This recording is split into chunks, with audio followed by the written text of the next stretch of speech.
Mission JRF में आपका स्वागत है। अभी तक हम लोगों ने भारतेंदु हरिश्चंद्र के यूजीसी नेट पाठ्यक्रम में लगे 2 नाटक अंधेर नगरी और भारत दुर्दशा में से पहला नाटक अंधेर नगरी अभी तक हम लोग पढ़ चुके हैं।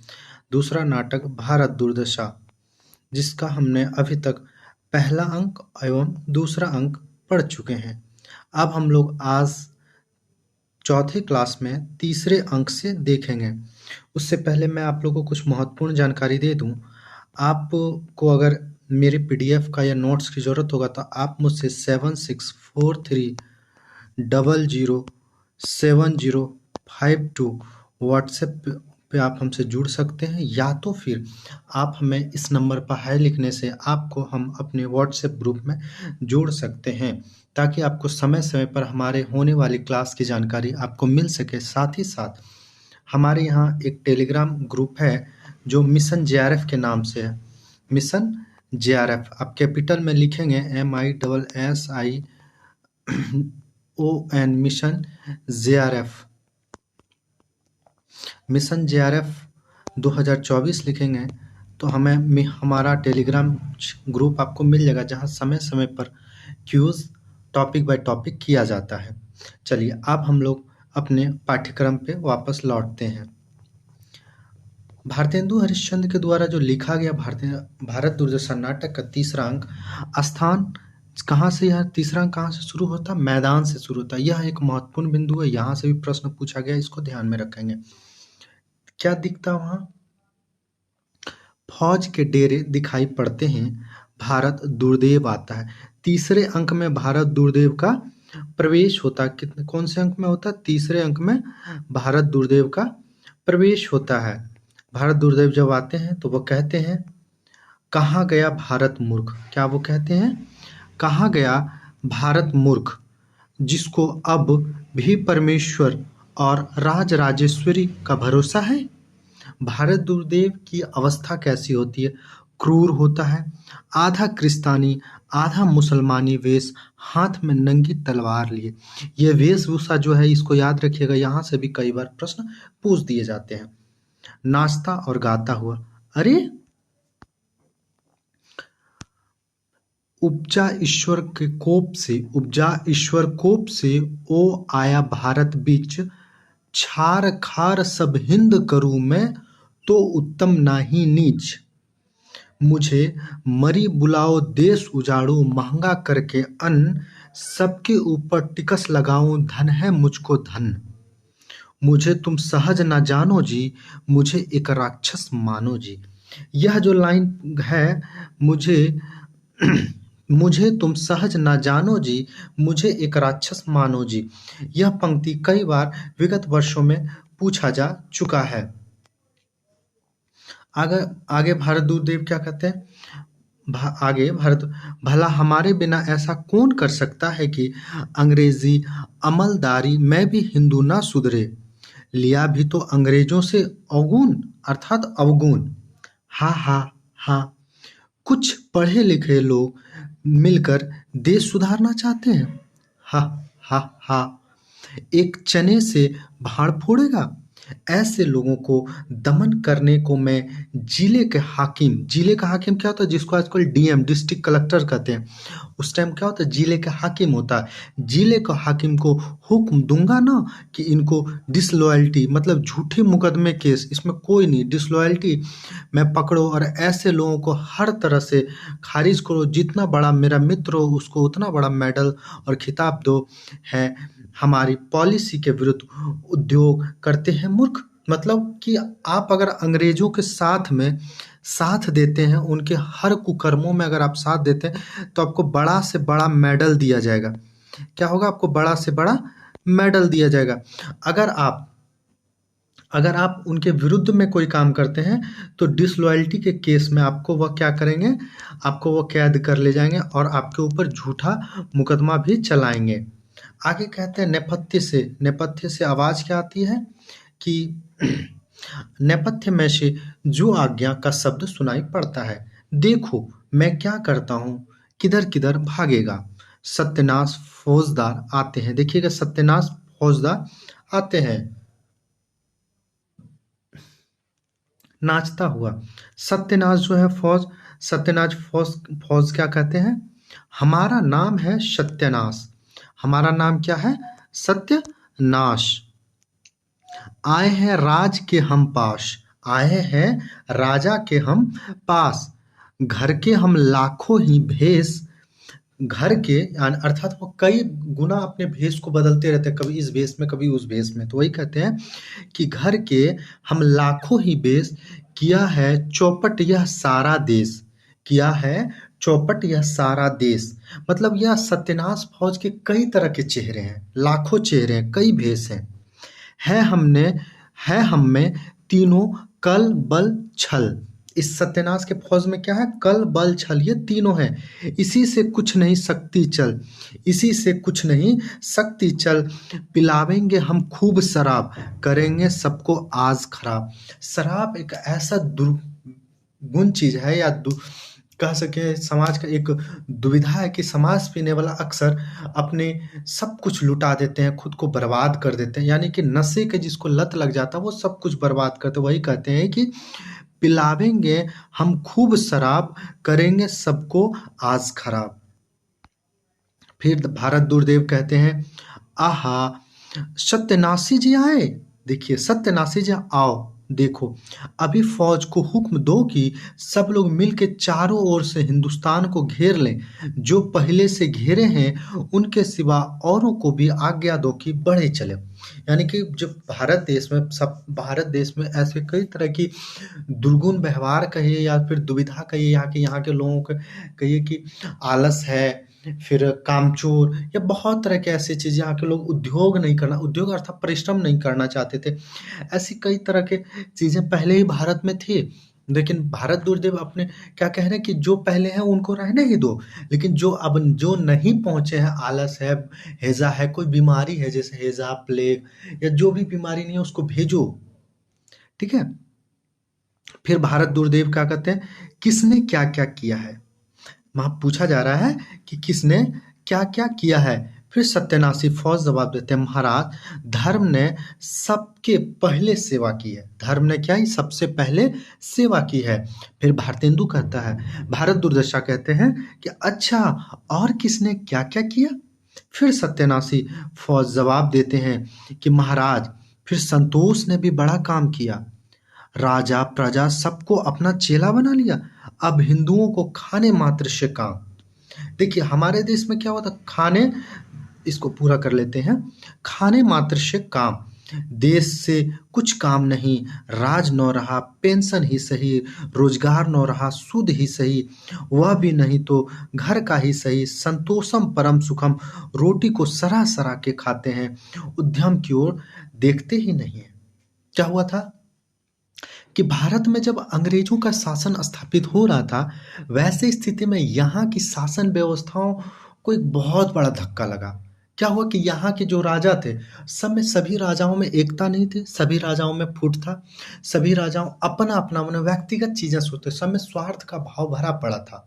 तो ऐसी स्थिति में क्या होता, अगर हमारे यहाँ हम खुश हैं, मतलब हम खुश हैं, पड़ोसी देश में लोग कट रहे हैं, अंग्रेज वहाँ हमला करा, उससे हमें क्या, मैं तो अपने राज्य का हूँ, मेरा यह देश है। यानी किसी भी राजा का जो अपना राज्य जितना तक रहता था, राज्य व्यवस्था जितनी दूरी तक रहती थी, वहीं वो खुद को अपना देश घोषित करते थे, उसके अलावा पड़ोसी से कोई मतलब, उसमें एकता की भावना नहीं थी, अखंडता का भाव नहीं था।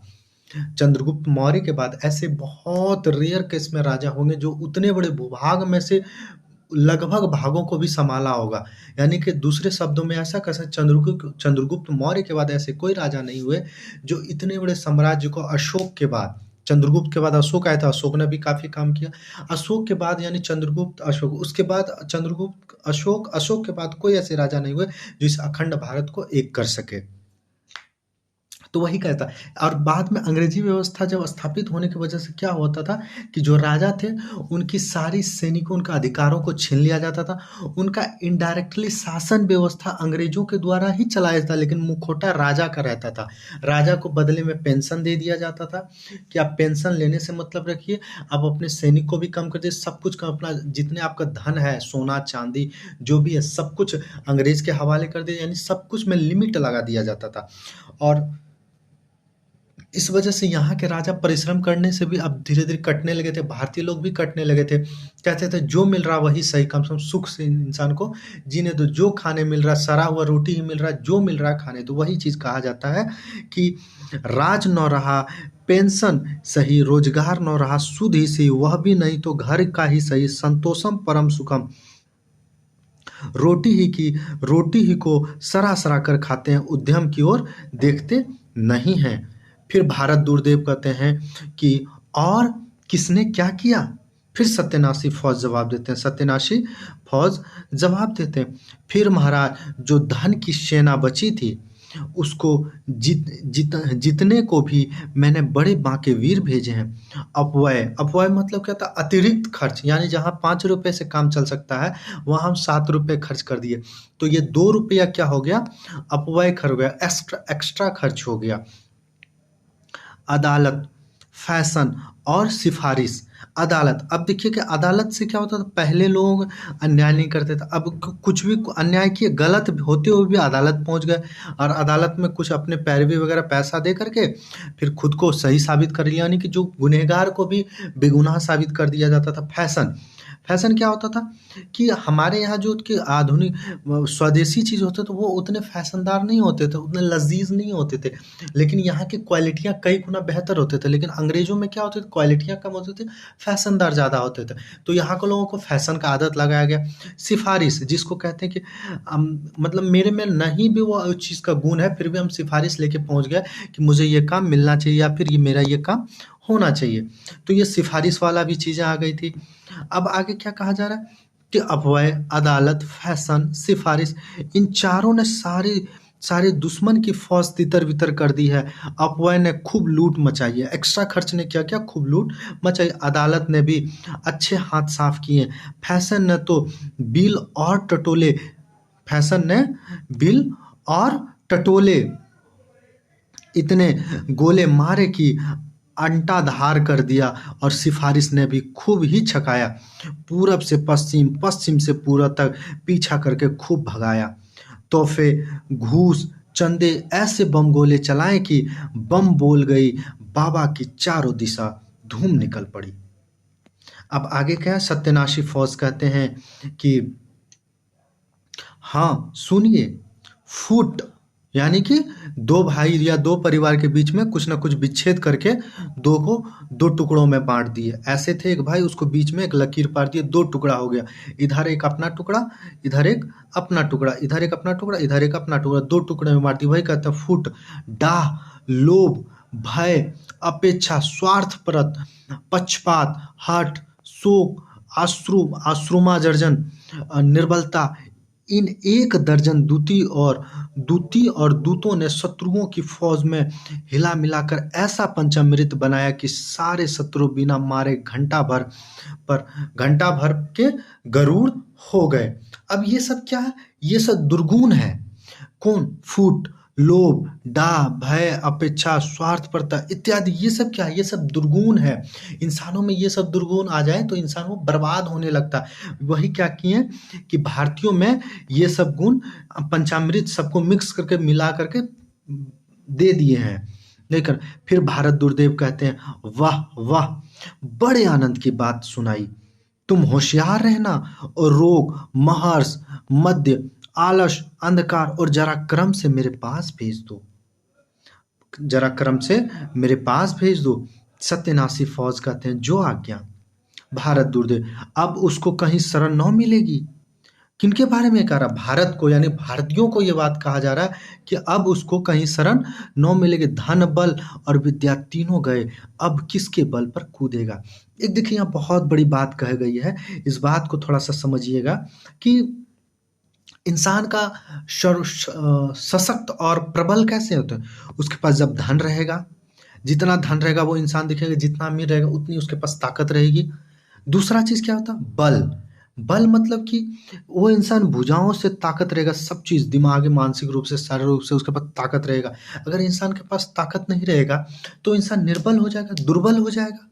तो यानी कि बल। और तीसरा विद्या अर्थात शिक्षा। शिक्षा एक ऐसा चीज़ है जो देश को श्रेष्ठ बनाता है, यानी कि विद्या को भी घटा दिया ये लोग। यानी कि धन भी घटाया, बल भी घटाया और विद्या भी, तीनों। अब किसके बल पर भारत कूदेगा? चौथा अंक हम लोग पढ़ेंगे। चौथा अंक जो शुरू होता है वो क्या होता है कि कमरा रहता है, वो कमरा अंग्रेजी सिस्टम से सजा हुआ रहता है। अंग्रेजी सिस्टम का मेज रहता है, कुर्सी रहता है, कुर्सी लगी हुई, कुर्सी पर भारत दुर्देव बैठा है। अब यही चौथा अंक में रोग का प्रवेश होता है। यह कौन से अंक में किसका प्रवेश होता है और क्रम से भी पात्रों को आप लोग याद रखिएगा, क्योंकि यहाँ से भी कई बार प्रश्न पूछ दिए गए हैं और हम लोग को लगता है कि प्रश्न बहुत कठिन है, हम लोग ध्यान नहीं दे पाते। और किस अंक में किसका प्रवेश हुआ, जैसे चौथे अंक में रोग का प्रवेश हुआ, इस चीज का आप लोग ध्यान रखिएगा। रोग गाता हुआ, जगत सब मानत मेरी आन। अब वो कहता है, रोग क्या कहता है, मेरा प्रभाव जगत विदित है, कुपथ्य का मित्र और पथ्य का शत्रु हूं मैं। अब यह पंक्ति पूछी भी जा सकती है कि कुपथ्य का मित्र और पथ्य का शत्रु मैं ही हूं। त्रिलोक्य में ऐसा कौन है, अर्थात तीनों लोक में ऐसा कौन है जिस पर मेरा प्रभुत्व नहीं? नजर, श्राप, भूत, प्रेत, टोना, तन मन, देवी देवता सब मेरे ही नामांतर है। मेरी ही बदौलत ओझा, दर्शनिया, सयाने, पंडित, सिद्ध लोगों को ठगते हैं। रोग एक ऐसा चीज होता है, जो रोग दो तरह का रोग होता है, एक मानसिक रोग होता है, एक शारीरिक रोग होता है। जब आप मानसिक रोग से ग्रस्त हो जाएंगे तो आपको कितना भी इलाज करा ले आपको नहीं समझ में आएगा। जैसे कहते हैं लोग कोई सांप काटा, अब सांप काटा तो कहेंगे उसको डॉक्टर के पास ना ले जाके ओझा के पास, ग्रामीण एरिया में आज भी कहता ओझा के पास ले जाइए। अब पता चला जब तक वो ओझा के पास गया, ओझा झाड़ फूक कुछ किया, नहीं समझ आया, मंत्र उन्त्र के पता नहीं क्या फूका, और वो स्थिति में क्या हुआ कि वो इंसान मर गया। तो बाद में क्या कहेगा कि इसका इस नक्षत्र में जन्म हुआ, ऐसे हुआ वो। तो ऐसी बहुत सारी चीजें हैं, भूत प्रेत। कभी कभी लोग सुनते हो गांव में कि भूत लटक जाता, कभी आपने शहरों में नहीं सुना हो किसी को भूत लटकता। तो किसी को कहते ना कि ऐसा काम नहीं करो, श्राप लग जाएगा, बहुत सारी ऐसी चीजें होता। नहीं, पहले क्या होता था कि 7 समुंदर पार, अर्थात वह विदेश में जाकर के काम नहीं करने चाहते थे भारतीय लोग। इसको क्या कहते थे, अब मतलब यहाँ के लोगों को श्राप समझते थे। जो बाहर चले गए उसे श्राप लग जाएगा, या वर्णाश्रम व्यवस्था के जो विरुद्ध जाएगा उसे भी भगवान का या ब्राह्मणों का श्राप लग जाएगा। ऐसे कई तरह की चीजें थी जो कि हमारे देश में बाह्य आडंबर थी। वही सब कहते हैं कि मेरे ही बदौलत ओझा, दर्शनिया, सयाने, पंडित, सिद्ध लोगों को ठगते हैं। ये सब क्या करते हैं, लोगों को ठगते हैं। रोग कहता है, महाराज भारत को अब मेरा प्रवेश मात्र से मर जाएगा। भारत तो अब मेरे प्रवेश मात्र से मर जाएगा। हम भेजेंगे विस्फोटक, हेजा, डेंगू, अप्लाक्सी, ये सब एक बीमारी है। अब हेजा जब बीमारी फैलता था, प्लेग जब बीमारी फैलता था तो गांव का गांव साफ हो जाता था। लोगों को समझ में नहीं आता था कि यह बीमारी कैसी है। एक बीच में भी एक चमकनिया बुखार बिहार में चला था, अचानक से भी बुखार आता था, फीवर 204 डिग्री, 5 डिग्री, पता चला 7-8 डिग्री तो जाते थे, बच्चे एक्सपायर करते थे। और ये सिर्फ बच्चों में होता था, अंडर 20 वाले जितने होते थे उन्हीं को ये प्रॉब्लम होता था, ऊपर वाले को नहीं। तो बाद में उस बीमारी का पता चला, फिर इलाज हुआ। जैसे भी अचानक से कोरोना आया, बाद में इसका वैक्सीन वगैरह पता चला। तो हेजा वगैरह, प्लेग वगैरह एक ऐसा बीमारी था जो उस टाइम लोगों को नहीं पता होता था, तो गांव का गांव साफ हो जाता था। तो ऐसी स्थिति में क्या होता था, लोग यज्ञ क्या करते थे, क्या किया करते थे, यज्ञ क्या करते थे। आप लोगों को पता होगा हवन कुंड जो होता है, जिसमें घी वगैरह डाला जाता है। हवन तक कई तरह की जड़ी बूटियां डाली जाती है, और इसमें जब घी, धूमन वगैरह जब डाला जाता तो ये सब जल के यहाँ से जो धुआं निकलता था, उठता था, वो अपने समाज में, आसपास के वातावरण में फैलता, जिससे छोटे छोटे कीड़े मकोड़े या छोटी छोटी कोई बीमारियां होती थी वह उससे मर जाता था, जिसके कारण वहाँ का वातावरण साफ हो जाता है। इसलिए लोग कहते थे पहले बीमारी होते थे लोग तो हवन करते थे, उसका वास्तविक कारण यही था। लेकिन यह लोग वास्तविक वैज्ञानिक जानकारी नहीं रखते थे, बस ये धार्मिक से इसको जोड़े हुए थे। तो वही कहते हैं रोग कि महाराज भारत को अब मेरे प्रवेश मात्र से मर जाएगा, हम भेजेंगे विस्फोट, हेजा, डेंगू, अप्लाक्सी। आगे भारत दुर्देव क्या कहते हैं कि तो अच्छा तुम जाओ, महर्ष और टिकस भी यहाँ आते होंगे, सो उनको साथ लिए जाओ। अतिवृष्टि अनावृष्टि की सेना भी वहाँ जा चुके हैं। अनैक्य और अंधकार सहायता से तुम्हें कोई भी रोक न सकेगा। ये सब क्या है? ये सब भारत को बर्बाद करने के लिए ये सब चीजें भेजी जा रही है। आलस्य का प्रवेश होता है। आलस्य की अवस्था कैसी होती है? मोटा आदमी जम्भाई लेते हुए धीरे धीरे आवेगा। आलस्य कहता है, हाँ हाँ सच है, जिंदगी के वास्ते तकलीफ उठाना, मजे में हाल मस्त पड़े रहना, सुख केवल हमें है, आलसी पड़े कुएं में ही चैन है। यह कथन पूछा भी जा सकता है, यह कथन किस नाटक के पात्र का है? तो आप लोग याद रखेंगे, यह भारत दुर्दशा के आलस्य नाटक का पात्र है। अब आलस्य जो है वो गाता है, वो गजल गाता है। गजल में क्या गाता है? दुनिया में हाथ पैर हिलाना नहीं अच्छा, दुनिया में हाथ पैर हिलाना नहीं अच्छा, मर जाना पे उठ के कहीं जाना नहीं अच्छा, बिस्तर पर मिसले लोथ पड़े रहना। लोथ मतलब क्या होता? मोटा पे, जिसका पेट वेट निकल जाता, एक्स्ट्रा मांस निकल गया शरीर में, अंग बढ़ गया, उसको लोथ कहते हैं। बिस्तर पर मिसले लोथ पड़े रहना हमेशा, बंदर की तरह धूम मचाना नहीं अच्छा। यानी कि उद्यम करना, इधर कुछ काम कर लिया उधर कर लिया, चंचल। मतलब गांव में नहीं कहते हैं कि फलना देखो बहुत चंचल है, कभी सब काम कर लेता है, तो वही कहते हैं बंदर की तरह धूम मचाना नहीं अच्छा। मौत अच्छी है पर दिल लगाना नहीं अच्छा। मतलब किसी भी काम से या इंसानों से दिल लगाना नहीं अच्छा, उससे अच्छा मौत है। धोती भी पहनेंगे जब कोई गिरे पहना दे। मतलब धोती भी खुद से वो नहीं पहनना चाहता, चाह रहा है कि वो कोई उसे पहना दे। दोजख ही सही, सिर का झुकाना नहीं अच्छा, मिल जाए हिंद खाक में हम काहिलों को क्या। मतलब हिंद बर्बाद हो जाए, हिंद मतलब हिंदुस्तान बर्बाद हो जाए, भारत हो जाए, कुछ भी हो जाए, हमको क्या मतलब, उससे कोई मतलब नहीं है। ए मीरे फर्श रंज उठाना नहीं अच्छा। और क्या?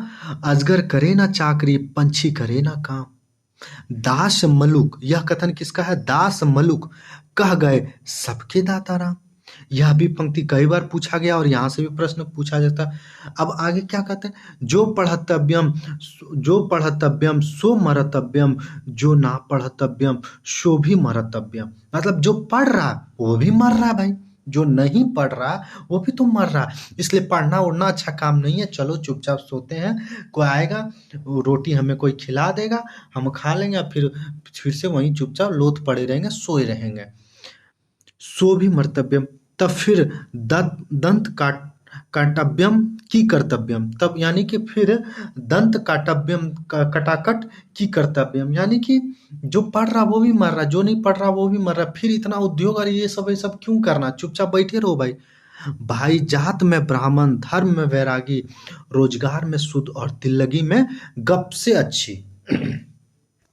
फिर आलस्य कहते हैं, आलस्य क्या कहता है कि बहुत अच्छा अब हिंदुस्तान में जाना पड़ा, तब चलो धीरे धीरे चले, हुक्म न मानेंगे तो लोग कहेंगे कि सरबश खाई भोग करी नाना, समर भूमि भा दुर्लभ प्राणा। यही सब मतलब ये मन में आलस्य कहते रहता है कि चलो अब किसी तरह वो शरीर को ऐंठे उठते हुए अंगड़ाई लेते हुए धीरे धीरे वो एकदम टहलते टहलते हिंदुस्तान की ओर आलस जा रहा है।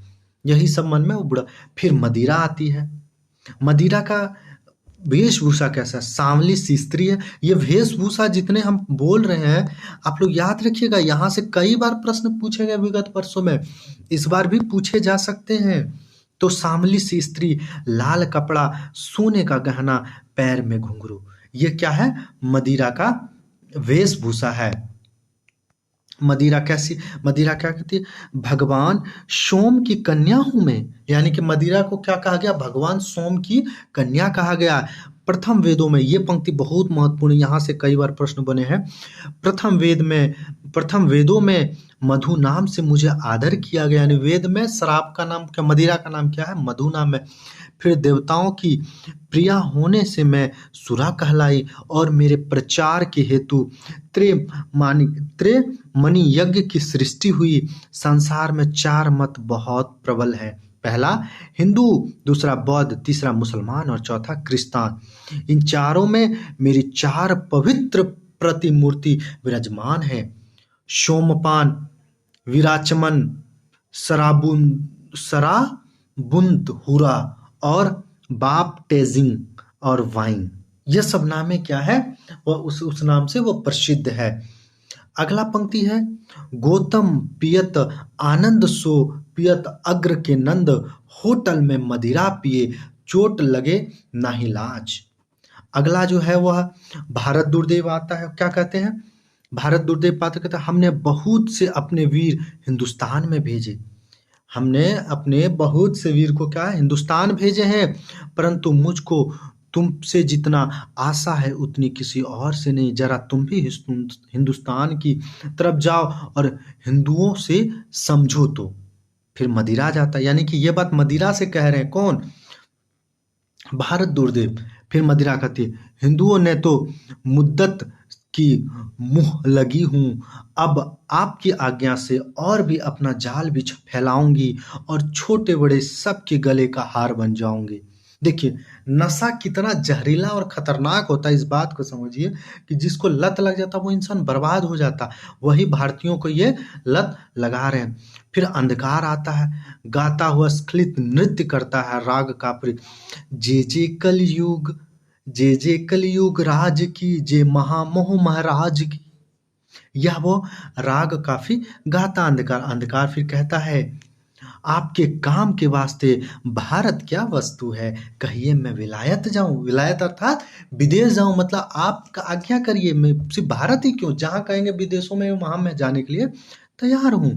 फिर भारत दुर्देव कहता नहीं नहीं, विलायत जाने का अभी समय नहीं है, वहां त्रेता एवं द्वापर है। एक देखिएगा त्रेता युग और द्वापर युग। देखिए त्रेता युग जो हो गया वो कृष्ण युग हो गए और द्वापर हो गया राम का। वहां मतलब राम राज्य या कृष्ण युग में क्या होता था कि सभी लोग अच्छे से रहते थे, मिलजुल के रहते थे, वहां ऐसी विसंगतियां नहीं थी। इसलिए कह रहा विदेशों में भी क्या है, त्रेता एवं द्वापर युग है। फिर भारत दुर्देव कहता है, हाँ तो तुम हिंदुस्तान में जाओ और जिसमें हमारा हित हो सो करो, बस बहुत बुझाई तुम ही के कहूं, परम चतुर में जानत आहूं। अंधकार कहता बहुत अच्छा, मैं चला निचहे भारत को अब नाश, जब महाराज विमुख उनसे तुम निज मति करी प्रकाश। अब है 5वां अंक। अब 5वां अंक में क्या, स्थान किताब खाना है। किताब खाना की एक बहुत बड़ी विशेषताएं क्या है। 5वां अंक का स्थान क्या, स्थान याद रखिएगा बहुत इंपॉर्टेंट है। स्थान जितना भी दिया गया सभी अंकों में, और ये भी ये जो लिखा हुआ है यहाँ से भी कई बार प्रश्न पूछे गए हैं, ये भी बहुत महत्वपूर्ण है। 7 सभ्यों की एक छोटी सी कमेटी जिसमें सभापति चक्करदार टोपी पहने, चश्मा लगाए, छड़ी लिए, 6 सभ्यों में एक बंगाली, एक महाराष्ट्री, एक अखबार हाथ में लिए एडिटर, एक कवि, 2 देसी महाशय हैं। अब सभापति क्या कहते हैं कि खड़े होकर, सभापति क्या होते हैं, खड़े होकर कहते हैं सभ्यगण, संबोधित करते हैं। संबोधन कैसे होता है, सभ्यगण, आज की कमेटी का मुख्य उद्देश्य यह है कि भारत दुर्देव की सुना है कि हम लोगों पर चढ़ाई है, इस हेतु आप लोगों को उचित है कि मिलकर ऐसा उपाय सोचिए जिससे हम लोग इस भावी आपत्ति से बचें। भावी मतलब जो आने वाली है आपत्ति, जिसके आभा हो चुकी है, हमें उस आपत्ति से कैसे बचें, इसलिए सभा में सब लोग जमा हुए हैं। ठीक है। अब कहता है उसमें से 7 सभाओं में शामिल लोगों में से एक बंगाली क्या कहते हैं खड़े होकर एकदम बहुत शिष्टाचार से, आज सब आप सब लोग एकत्र हैं, कुछ उपाय इसका अवश्य सोचना चाहिए। पहला देशी कहता है धीरे से एकदम मध्यम स्वर में, यही मगर जब तक कमेटी में है तभी तक, बाहर निकले तो फिर कुछ नहीं। मतलब कहने का मतलब कि वो धीरे से कह रहा, मन में ही कह रहा, जैसे फुसक के नहीं कहता लोग कि हाँ हाँ तुम लोग जितना विचार विमर्श करना यहीं तक, जैसे बाहर निकलोगे फिर वही भूल जाओगे सब, फिर अंग्रेजों की तरह ही सोचने लगोगे। फिर दूसरा देशी कहता है धीरे से, ये भी धीरे से कहता है, क्या कहता? क्यों भाई साहब, इस कमेटी में आने से कमिश्नर हमारा नाम तो दरबार से खारिज तो न कर देगा।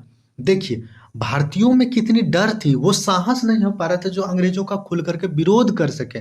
डर डर के कह रहे हैं कि इस कमेटी में आने से कमिश्नर हमारा नाम तो दरबार से खारिज न कर देगा। एडिटर खड़े होकर हमें अपने प्रमाण से प्राण हमें अपने प्राण प्रण से भारत दुर्देव को हटाने को तैयार है। मतलब भारत दुर्देव यानी कि भारत की जो आलस्य, रोग, मदिरा, ये सब चीज़ों को हटाने का या तो यहाँ से दूर करने का बहुत उद्यम कर रहे हैं लोग, बहुत जोर शोर से उद्यम करना चाह रहे हैं वो लोग। इसी के लिए यहाँ सब जमा हुए हैं। कभी खड़े होकर कहते हैं, कभी खड़े होकर क्या कहते हैं कि मोहम्मद शाह से भाड़ों के दुश्मन की फौज से बचने का एक बहुत उत्तम उपाय कहा था। नो आइए इधर जनाने हैं, जनाने मतलब औरत, इधर मत आइए, इधर जनाने अर्थात इधर औरत हैं, महिलाएं हैं, बस सब दुश्मन हट जाएंगे। यही उपाय भारत दुर्दैव से बचने को क्यों न किया जाए। फिर महाराष्ट्री कहते हैं तो सार्वजनिक सभा का स्थापना करना, कपड़ा बिनने की कला मंगनी, हिंदुस्तान कपड़ा पहनिए, ये भी एक उपाय है। मतलब क्या कहने का तात्पर्य है कि विदेशी जो कपड़े आ रहे हैं उसका बहिष्कार करिए।